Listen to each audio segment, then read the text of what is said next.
চামড়ার ভিতরে ভূত এসছে বুঝলে, ফসল হচ্ছে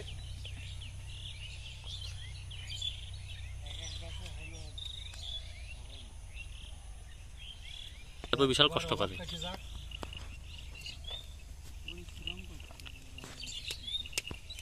বাবু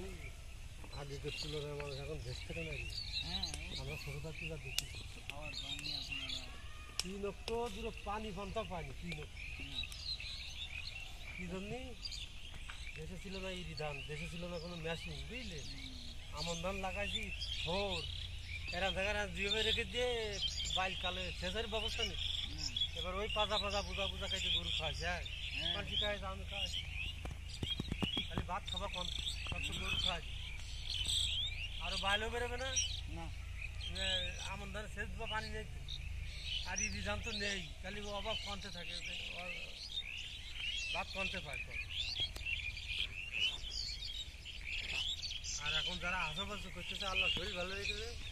আগেকার তুলনায় এখন ভেসতে যা খুশি তাই করতেছে, যা খুশি তাই খাচ্ছে, যেরকম খুশি সেরকম বেড়াচ্ছে। তবে এই না কাজ করতেছে তিনজনে ওই জায়গার সাথে ভাড়া দিই, ওকে ভেসতে কেন করে বাবু, ওরা তো বাড়ি গেলে কিছু ভাষা দেবে, ডাল নেই ডাল নেই, যে কোনো কর্ম করতে হবে না।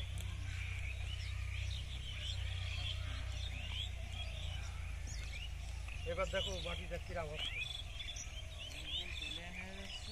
বোঝো না বুঝলে, আবাদ করা বোঝো না, তাই আমি জোর করে বাসাটা দিলাম, কথার কথা এইদিকে আর এক কলম বাসাইছে 85 টাকা বাইতেছে কথার কথা, কিন্তু কাজটা কি সুন্দর আছে জানো,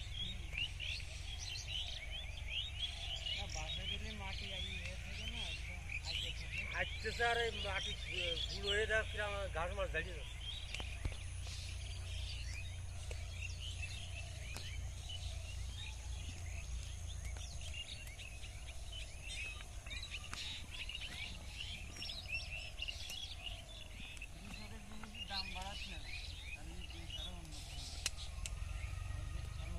কৃষকের জিনিসের দাম বাড়াচ্ছে, আর যার দাম আছে তাহলে সারের দাম একটু কমাই দিচ্ছে, কীটনাশকের দাম একটু কমাই দিচ্ছে।